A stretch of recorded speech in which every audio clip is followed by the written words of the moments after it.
Bialetti has reinvented the Brikka pot, a coffee maker similar to the Moka pot, which is designed to make concentrated coffee with a nice layer of mousse, like espresso.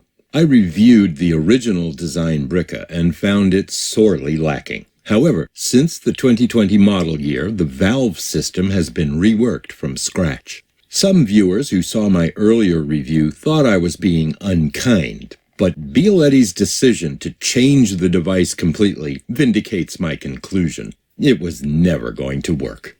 I've been using the new model for a while now, and I'm ready to pass judgment. Is it another crime against coffee, or is the Brikka redeemed? Let's put her to the test, shall we?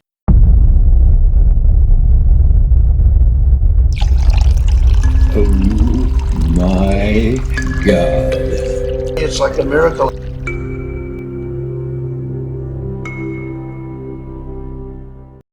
The overall design has changed little, except that the pressure relief valve sits lower in the new model, perhaps to discourage overfilling. The valves, however, are completely different. The old one had a steel nozzle with a solid silicone insert featuring a very narrow passage meant to increase pressure. It looks like it would be prone to clogging.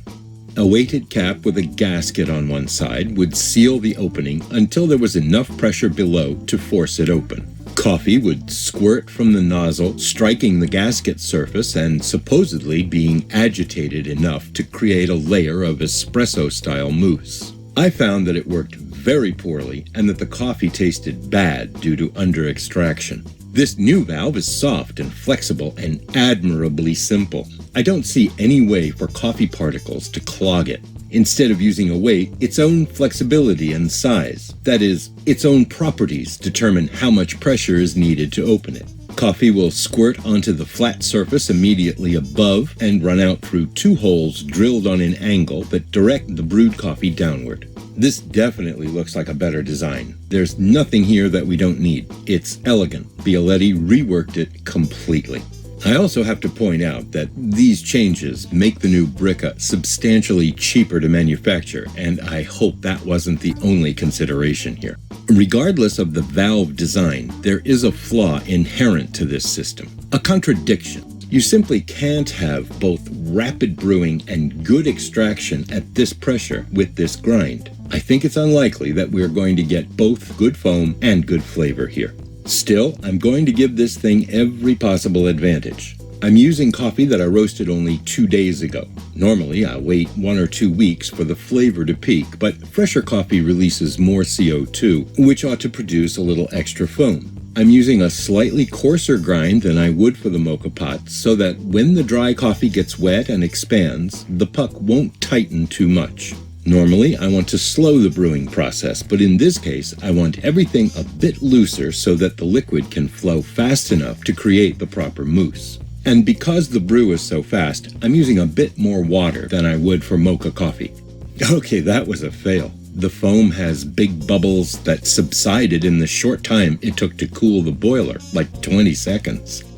The puck is a disaster. It's very uneven with spongy areas, clear signs of channeling. This is such an obvious fail, I'm not going to waste time looking at the grounds.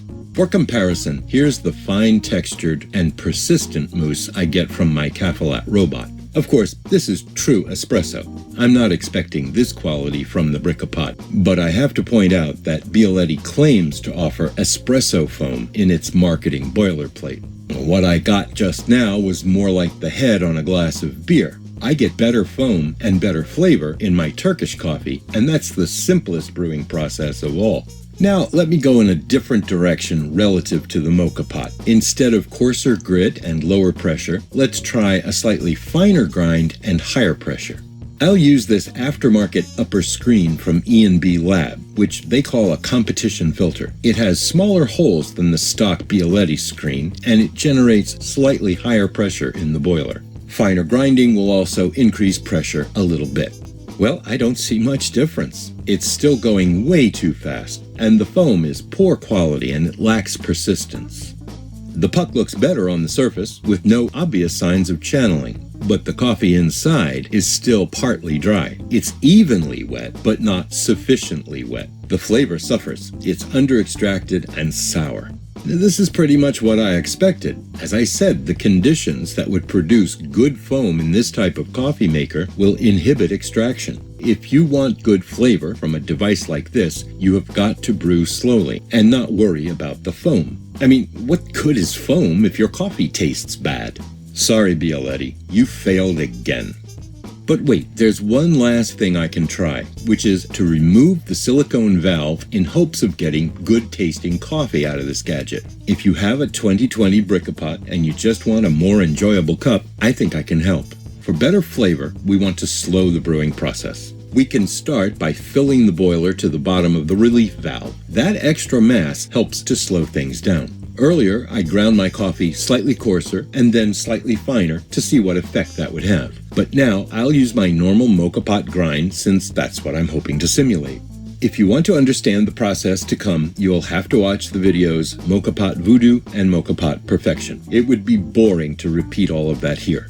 I'm able to get a 2-minute brew time using the stock Brikka funnel and the stock Bialetti upper screen. The puck looks great. It's even and firm all around. The coffee inside is well saturated with no dry areas and no sign of incomplete extraction.